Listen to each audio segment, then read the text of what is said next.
오늘은 이제 메시지 9번 33주입니다. 제목을 함께 선포해 보겠습니다. 진정한 교회 생활을 위해 필요한 최고로 보배로우신 그리스도에 대한 이상과 체험과 누림과 표현. 네. 메시지 9번은 에드마 형제님이 전하셨는데 서두에 간단하게 말씀을 하셨는데 그걸 먼저 소개해드리고 개요를 보겠습니다.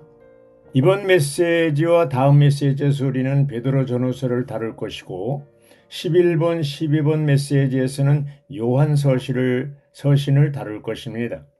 지난 메시지 8번에서 추가적인 부담이 있습니다.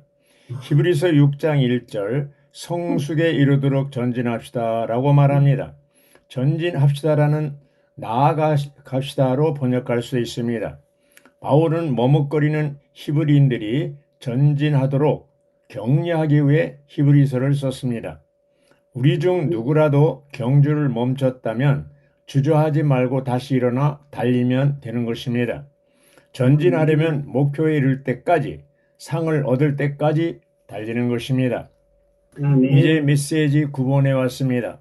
메시지 9번의 제목은 진정한 교회 생활을 위해 필요한 최고로 보배로우신 그리스도에 대한 이상과 체험과 누림과 표현입니다. 베드로 서신에는 보배로운이라는 단어가 자주 나옵니다. 보배로운 비, 보배로운 돌, 보배로운 믿음이 그것입니다. 베드로는 그리스도가 보배로움 자체이기 때문에 보배롭다는 말을 쓴 것입니다.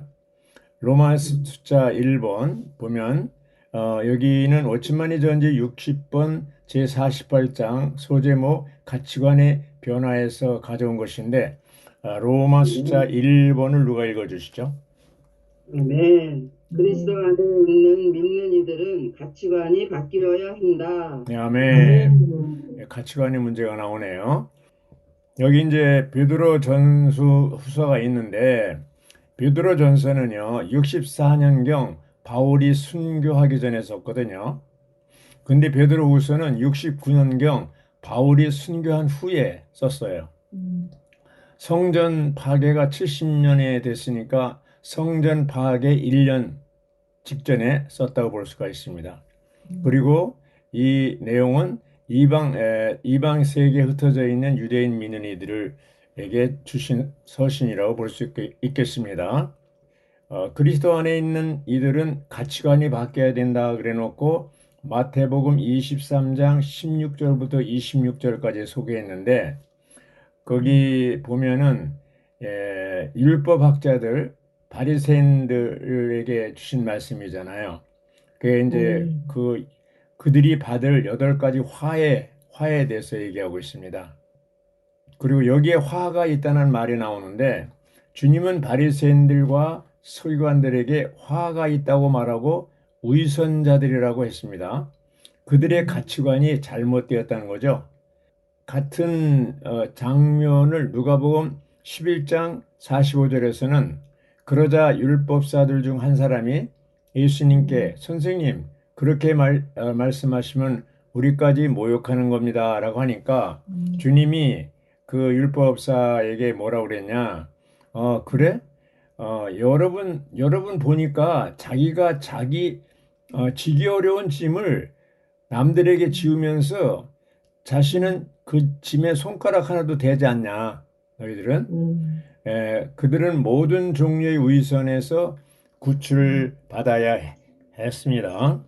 여기 이제 보니까 이번에 믿는 이들의 합당한 가치관은 그리스도와 그분의 완전한 구원에 대한 다음의 방면들을 이렇게 어떻게 판단하고 평가하는지를 통해 알 수 있다고 그랬습니다.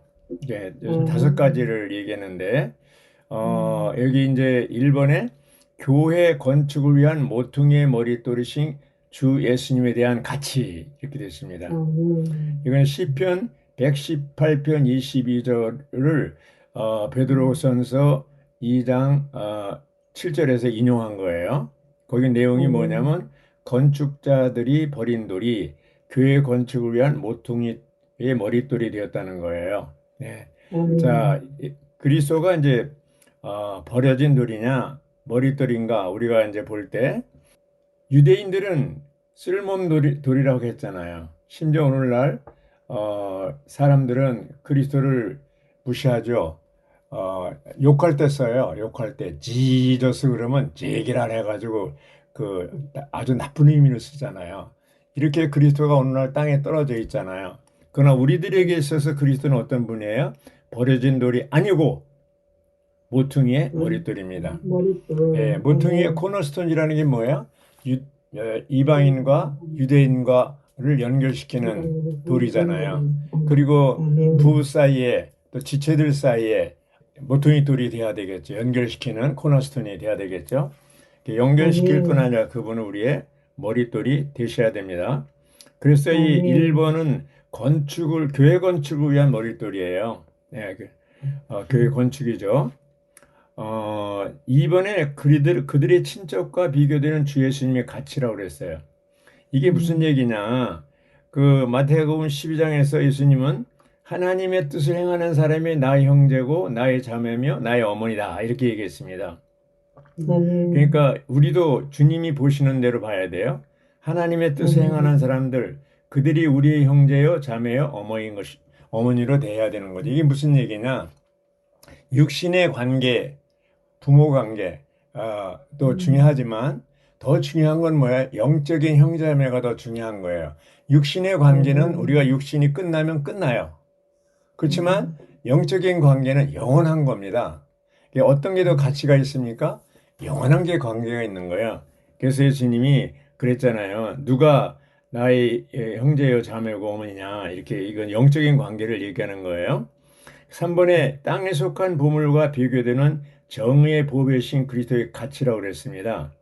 이게 아멘. 이제 땅에 속한 보물, 하늘에 속한 보물 여기 나오는데 바로 의식주 문제죠. 예, 이제 욥기 22장 23절부터 28절 이제 여기 전능하신 분께서 욥의 근계가 되시고 이런 말이 나오는데 마태복음 6장 33절에 뭐라고 그랬어요? 여러분은 먼저 그분의 왕국과 그분의 의를 구하십시오. 그러면 이 모든 것을 여러분에게 더하겠습니다. 더할 것입니다. 그랬잖아요. 이 모든 것이 뭡니까? 의식주 문제죠. 사실 이 의식주 문제는 심각한 거예요. 어떻게 보면은. 예. 그래서 이스라엘 백성이 애굽에 있을 때는 의식주 문제에 있어서 파라오에게 다 의지했잖아요. 파라오가 다 준 줄 알았어요. 근데 출애굽해서 광야로 왔을 때는 파라오가 거기 있어요, 없어요? 없어요. 근데 어떻게 먹고 살았습니까? 하나님이 그들을 다 공급했잖아요. 40년 동안 하루 이틀도 아니고. 어, 그게 뭐예요? 하늘에 속한 만나, 하늘에 속한 음식으로 공급하셨습니다. 오늘날 우리는 직장 생활할 때 사장님이 월급을 주지만 사장님이 아니에요. 하나님이 그 사장을 통해서 나에게 공급해 주시는 거예요. 이걸 아주 분명히 해야 됩니다. 직장인들은. 그래서 이 먹는 문제, 이 의식주 문제는 하나님께서 우리를 돕고 계신다는 이런 분명 가치관을 가져야 됩니다. 또 모든 것과 비교되는 그리스도라는 지식인데 베드로후서 3장 18절에 보면 예수 그리스도의 은혜와 그분을 아는 지식으로 자라십시오. 영광이 이제와 영원의 날까지 그분께 있으시기를 바랍니다. 자, 예수 그리스도의 은혜, 그분 아는 지식으로 자라라고 그랬잖아요. 베드로 후서 3장 18절에. 그러니까 그리스도라는 지식, 이것이 아주 가장 중요한 가치죠. 그래서 베드로전서 1장 8절에는 뭐라고 했습니까? 여러분은 예수 그리스도를 뵌 적이 없으면서 사랑합니다. 뵌 적이 없으면서 사랑합니다. 그분을 믿고 말할 수 없는 기쁨과 영광이 가득 찬 기쁨으로 즐거워합니다. 이렇게 된 거예요. 자, 자매님들 예수님을 봤어요? 못 봤어요? 근데 사랑해요? 안 해요? 예, 그게 가치관이죠. 이게. 그러니까 우리의 모든 가치를 그리스도에게 둬야 됩니다. 그리고 5번에는 이제 우리는 성경 전체의 결론인 예루살렘의 가치를 알아야 됩니다. 그렇죠? 새 예루살렘에 되는 유일한 길은 새 예루살렘에 들어가는 유일한 길은 새 예루살렘이 되는 겁니다. 그래서 우리는 이제 이 아주 기적적으로 보배롭고 보배로우신 그리스도를 누림으로 이제 그리스도로 조성되는 걸 얘기하는 거죠. B번에 보면 우리는 우리의 가치관이 철저하게 바뀔 수 있도록 주님께서 우리에게 빛을 주시도록 구해야 한다고 그랬습니다. 마가복음 9장 7절 8절을 이렇게 소개했는데요. 베드로, 야고보, 요한은 변형의 산에서 주님이 모세와 엘리야와 대화하시는 것을 보았습니다. 그리고 이제 베드로가 이제 자기가 무슨 말을 하는지도 모르면서 헛소리하면서 얘기했죠. 우리가 장막 셋을 지었으면 합니다. 하나는 주님을 위하여, 하나는 모세를 위하여, 하나는 엘리야를 위하여 지었으면 좋겠습니다. 자, 여기서 문제가 뭡니까? 베드로의 잘못된 관념이 뭡니까? 율법과 신원자들을 주님과 동등한 위치에 뒀다는 거예요. 네. 구약의 율법, 구약은 율법과 신원이잖아요. 모세는 율법을 대표하고 엘리야는 신원자를 대표하지만 예수님과는 비교해서는 안 된다는 거죠. 그래서 그때 구름이 와서 그들을 덮으며 그는 나의 사랑하는 아들이니 너희는 그의 말을 들어라. 우리가 여기서 알아야 할 게 뭐야? 오직 주님의 말만 들어야 한다는 겁니다. 사람들 말보다도. 자, 12번을 누가 읽어주시죠? 내가 가치 없는 것에서 귀한 것을 분별해내면 내가 나의 입이 되어. 네, 아멘. 우리는 우리에게 나누어준 음식보다 주님의 말씀을 더 귀하게 여겨야 합니다. 자, 이제 여기 이제 젖과 꿀을 얘기하는데 젖과 꿀은 뭐예요? 구속하는 동물의 생명과 산출하는 식물의 생명을 상징하는 거죠. 네. 우리는 땅에 속한 모든 재물보다 주님의 말씀을 더욱 귀하게 여겨야 합니다. 그렇죠? 이게 아주 쉬운 것 같아서 쉽지 않습니다. 누가복음 12장에 보면 부자에 대한 비유가 나오는데 탐욕을 버려라 주님이 하시면서 부자 얘기를 하잖아요. 그때 뭐라 그래요? 사람의 생명의 가치가 그 소유에 넉넉한 데 있지 않다. 누가복음 12장 15절입니다. 그건 뭘 얘기합니까? 이 세상 사람들은 많이 가지려고 그러잖아요. 돈도 많이 가지려고 그러고 집도 큰 집, 또 아주 비싼 집, 몇십억짜리, 그리고 자동차를 사도 아주 A제차, 그죠? 옷을 입어도 명품 옷, 가방, 명품 시계, 명품 옷, 신발, 뭐 이런 명품으로 이렇게 거치를 하려고 그러잖아요. 그런다고 해서 명품이 아니잖아요. 그래서 이제 우리가 소유한 것이 해부동사 인생이 아니고 우리가 어떤 존재냐, 비동사 인생이 중요하다는 거예요. 네. 그래서 우리가 이렇게 살 때 이러한 정말 땅에 속한 어떤 것보다 그리스도가 보배이신 그리스도가 더 귀하다. 이것을 우리가 분명히 가치관을 가질 필요가 있습니다. 로마자 2번을 읽어주시죠. 그러는 그리스도 자신이 그분의 믿는 이들에게 보배이심을 보았다. 네. 베드로가 뭘 봤습니까? 우리가 보배이심을 보았습니다. 그리스도가. 여기 제목에 보면 진정한 교회생활 위해 필요한 게 뭐냐? 진정한 교회생활을 위해서 필요한 게 뭐라고 그랬어요? 최고로 보여오신 그리스도에 대한 이상, 체험, 누림과 표현이라고 그랬습니다. 그래서 여기 있는 것처럼 베드로는 그리스도 자신이 그분이 믿는 이에게 보배이심을 보았습니다. 베드로전서 2장 7절, 그러므로 그분을 믿는 여러분에게는 보배이시라고 말하고 있습니다. 2번, 베드로는 여러 번 주님께 책망을 받고 비참하게 실패했을지라도 순교하기까지 자신의 목자이신 주님을 계속 따를 정도로 주님께 어떻게 됐어요? 매혹되었습니다. 매혹되었다는 말은 매료되고 사로잡힌다는 뜻이죠. 베드로는 주님께 매혹되고 사로잡혔기 때문에 마가복음 16장 7절에 여러분은 가서 예수님이 천사를 통해 여러분은 가서 그분의 제자들과 베드로에게라고 말씀하셨죠. 그래서 이제 거기 이제 그분의 제자들을 다 얘기한 게 아니라 베드로를 특별히 지명한 것이죠. 베드로가 그 말을 들었을 때 어떻게 됐겠어요? 큰 격려를 받았습니다. 사실 베드로는 그때 좀 침체되어 있을 겁니다. 베드로는 자신과 야고보와 요한의 주님께서 변형될 때 그 안으로 온전히 이끌려 들어가도록 허락되었으며 그분의 위엄을 처음 목격한 사람들이 되도록 허락되었다는 것을 깨달았다. 베드로가 뭘 깨달았어요? 아, 주님이 변형의 산에서 호련히 변형된 것이 몇 사람에게 주어 허락된 것이라는 것을 깨달았죠. 자, 우리가 만약에 이런 그리스도에 대한 이상을 먼저 봤다면 그것은 주님이 우리에게 허락한 거라는 거죠. 허락한 거예요. 교만할 거 없습니다. 그리스도는 승천 안에서 위엄이 있으신 분이십니다. 이렇게 됐거든요. 거기 보면 내용은 주님은 심판자, 율법 제정자, 왕이십니다.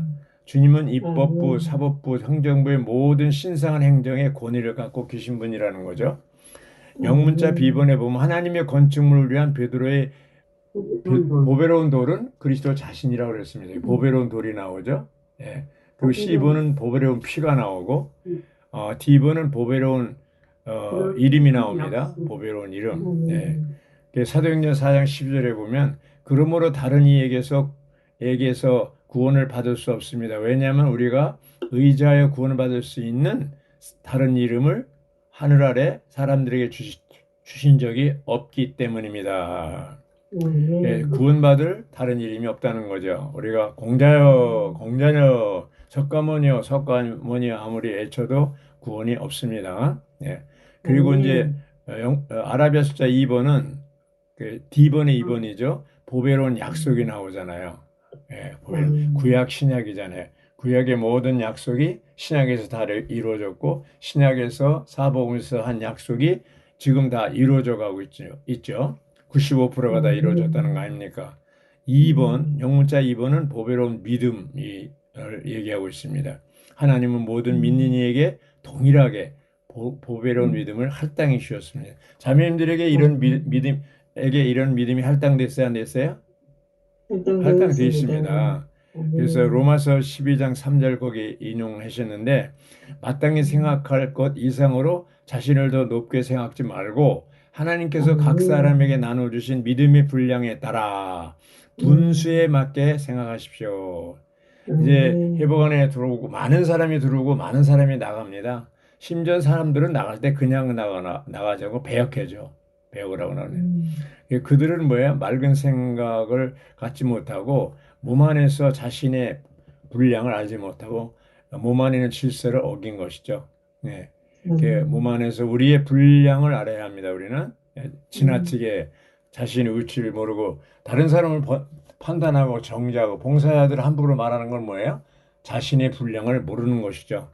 네, 정말 교회 안에 주의 회복 안에 5달란트를 가진 두 분이 있다고 그랬어요. 에드마 형제님 소개는 바로 워치만이와 위트니스 형제님이 이랬는데 어떤 사람이 나도 워치만님에 못지않다.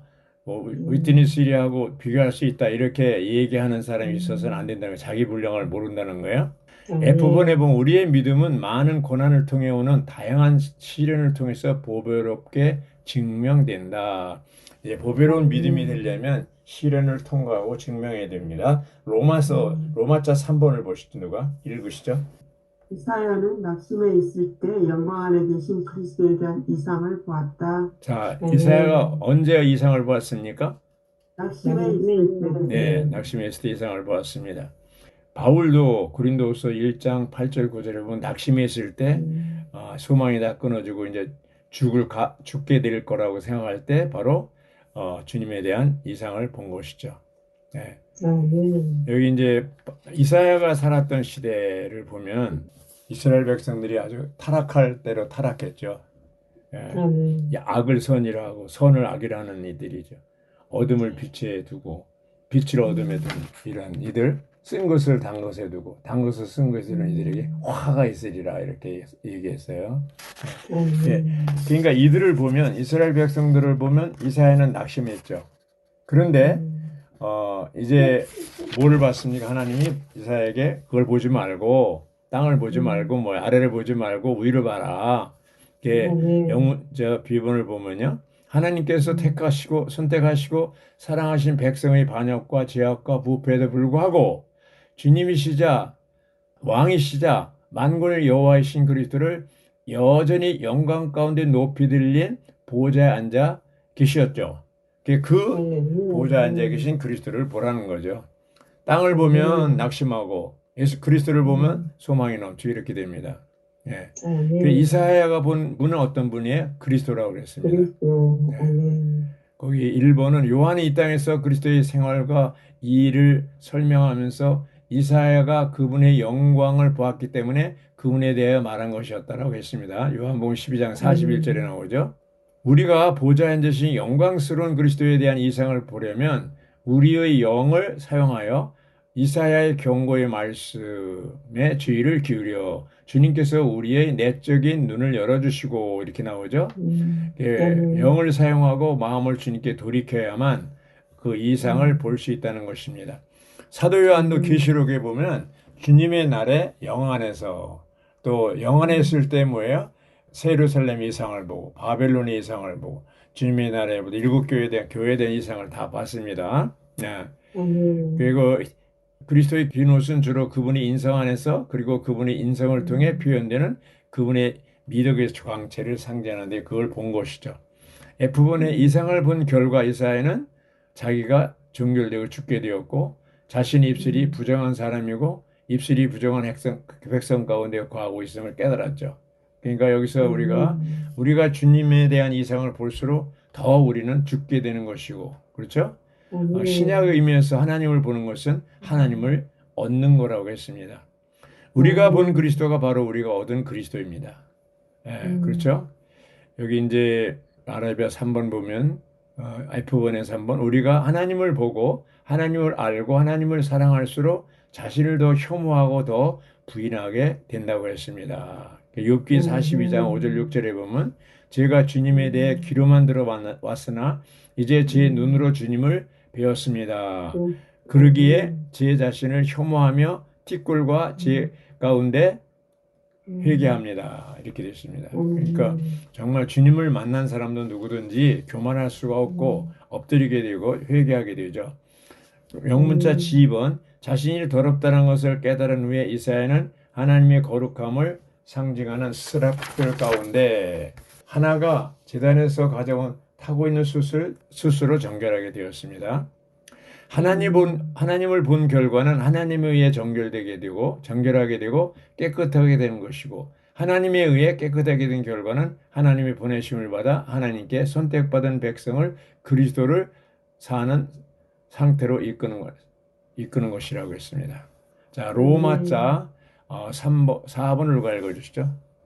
지극히 보배로운 한 사람으로서 다니엘에게 나타나신 탁월하신 그리스도에 대한 이상은 다니엘에게 감상과 위로와 격려와 안정을 주기 위한 것이었다. 아멘. 다니엘 10장이죠. 자, 로마자 3번은 뭐야? 이사에게 나타난 이상이죠. 그리스도고. 여기 로마자 4번은 다니엘에게 나타났어요. 예, 이상을 보여줬죠. 예. 그래서 다니엘도 그때 포로로 가 있어서 낙심하고 계셨을 때요. 그때 이제 다니엘에게 나타나서 보배로운 다니엘 위로하고 격려하고 보배로운 다니엘이라 다니엘은 아주 하나님이 보배롭게 여긴 것이죠. 2번 보면 그리스도는 포로되어 있는 그분의 선택받은 백성을 돌보기 위해 세마포 겉옷으로 상징된 인성을 지니시던 제사장으로 다니엘에게 나타났습니다. 또 B번은 뭐야? 신성 안에 있는 왕의 직분을 가지고 나타났어요. 제사장으로 나타났고 왕으로 나타났어요. 다니엘이 격려가 되겠어요? 안 되겠어요? 힘을 얻게 되는 거죠. 낙심한 상태에서. 예, C번은 그리스도는 또 뭐야? 보배로움과 존함을 가지고 나타났어요. 예. 그리고 또 D번은 뭐예요? 살피시고 심판하시기 위한 빛 비추는 시선을 지니고 나타났어요. 그 포로된 이스라엘 백성들 또 다니엘 그 상태를 다 보고 계신다는 거죠. 영문자 2번을 보면 뭐예요? 빛나는 일과 움직임 가운데 다니엘에게 나타나셨다고 그랬어요. 예.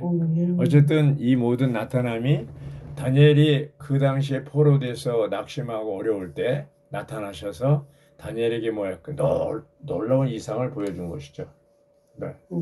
그래서 여기 F번의 1번 보면 세계 정세 전체는 하늘들이 다스림 아래 있는데 이것은 그리스도께서 만물 안에서 으뜸이 되시고 모든 것에서 첫째 위치를 얻으시기를 하기 위한 것이라고 했어요. 네. 세계 정세가 지금 돌아가고 있죠. 인간 음, 역사죠. 인간 역사. 근데 인간 역사 속에 뭐예요? 하나님이 신성한 역사가 있잖아요. 예. 그 아멘. 신성한 역사를 나타내기 위한 하나의 거죠. 그러니까 우리가 인간 음, 역사를 볼 때 우리는 그걸 보지 말고 뭐 트럼프가 어떻고 뭐 어떻고 그걸 보지 말고 이런 역사 속에 하나님의 움직임이 뭔가를 봐야 됩니다. 예. 아멘. 그리스도는 우리의 개인적인 우주 안에서 반드시 첫째 위치, 으뜸이 위치를 얻으셔야 하죠. 그렇죠?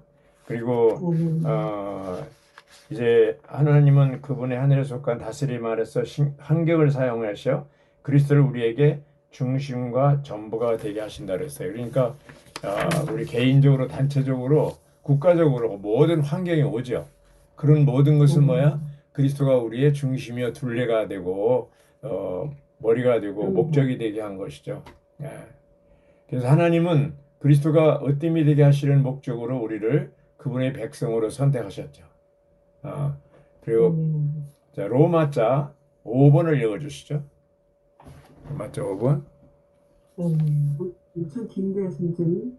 우리는 반드시 시간을 아껴 하나님의 최고의 보배이신 그리스도를 누려야 한다.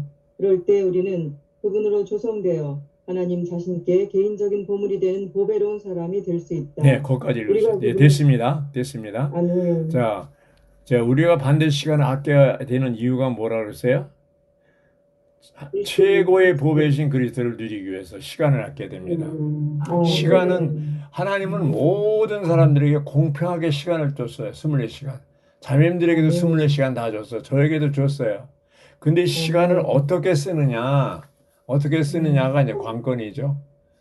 세월을 아멘. 아끼라. 때가 악하다 그랬잖아요. 그게 무슨 얘기예요? 지금 때가 악하다는 게 뭐예요? 스- 이 너무나 많은 유혹들이 많은 거예요.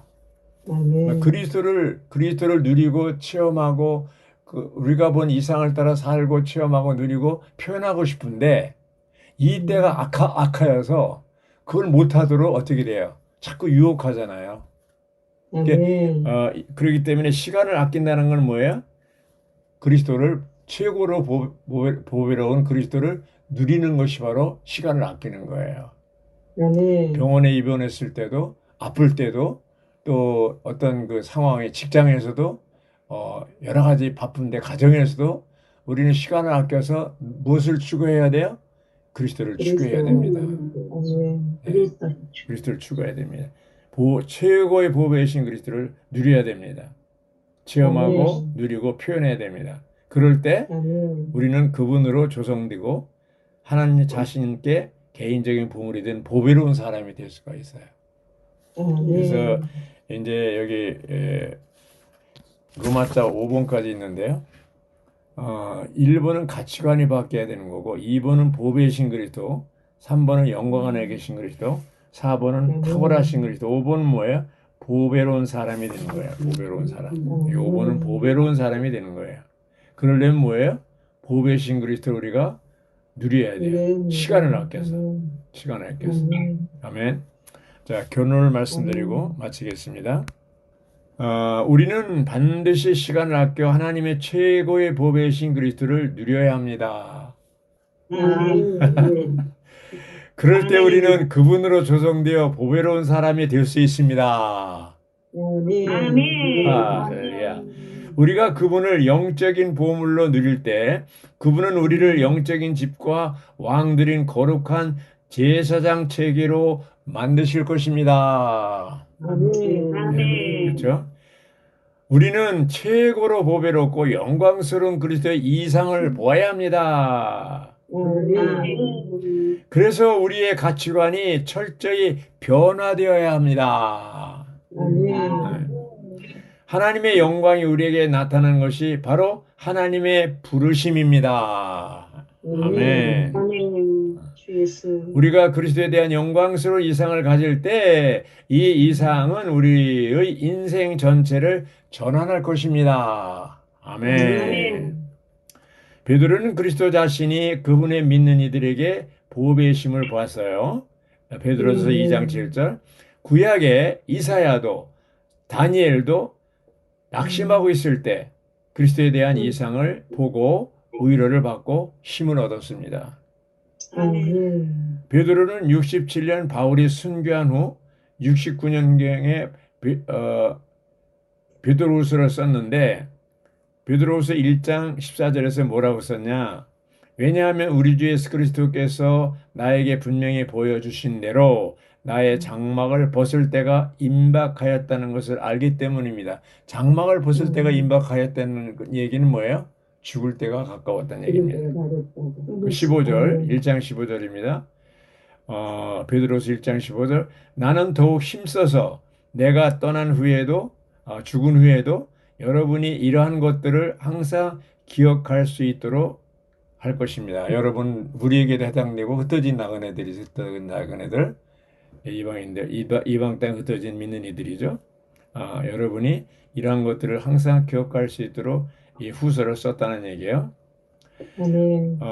바울처럼 디모데후서 4장 6절 베드로도 자신이 순교함으로써 세상을 떠나게 될 것을 알았으며 이에 대해 준비한 것입니다. 누가? 베드로가. 아멘. 베드로. 네. 아멘. 베드로전서는 64년경, 베드로후서는 69년경 썼잖아요. 네. 바울이 죽기 전에 쓴 것이 베드로전서고 바울이 죽은 후에 쓴 것이 베드로후서입니다. 그러니까 아멘. 바울과 베드로는 거의 같은 시대에 순교당했습니다. 아멘. 네. 베드로는 어부였지만 예수님을 인격적으로 만난 뒤에 주님께 매혹되었습니다. 그는 책망을 받았어도 실패했어도 여전히 주님을 따랐고 그리스도를 보배로 여겼습니다. 자, 우리도 아멘. 그런 사람이 되기 원해요. 베드로처럼 아멘. 우리가 정말 이상을 보았다면 그리스도의 보배로움을 보았다면 책망을 받아도 또 실패해도 또 낙심한 일이 환경이 왔어도 거기에 넘어지지 않고 계속 일어서서 달려야 됩니다. 아멘. 베드로처럼. 아멘. 제가 이제 1970년에 해보관에 들어왔는데 그때 당시에 제가 아주 영적으로 완전히 낙담하고 있을 때였어요. 그때 주님이 저를 방문하셨고 해보관으로 인도하셨어요. 저도 그랬습니다. 아멘. 해보관에서 보배신 그리스도를 알고 만나게 됐죠. 이 현재까지 왔죠. 그래서 약 50년 가까이 많은 환경과 어려움이 있었지만 오늘날 남아있게 된 것은 바로 그리스도에 대한 이상을 보았고 그분이 보배로우신 분인 걸 보았고 체험하고 누렸고 또 표현하고 살았기 때문에 오늘날 여기에 남아 있습니다. 그리스도 중심의 가치관을 갖게 됐고 그리스도가 저희 인생의 목적이 된 것이죠. 제가 이제 일제 강점기인 1948년에 태어났지만 나라의 운명과 함께 고난을 겪으며 자랐죠. 그러나 주님의 회복 안에 들어온 것이 최고의 축복이었습니다. 최고의 축복입니다. 이제 저희 삶이 얼마나 남았는지 몰라도 바울처럼 나는 선한 싸움을 싸웠고 달려야 할 길을 다 달렸으며 믿음을 지켰습니다. 디모데후서 4장 7절라고 간증할 수 있기를 바라고요. 저희 장막집이 무너지기 전에 베드로처럼 준비할 수 있기를 바랍니다. 아멘. 아멘.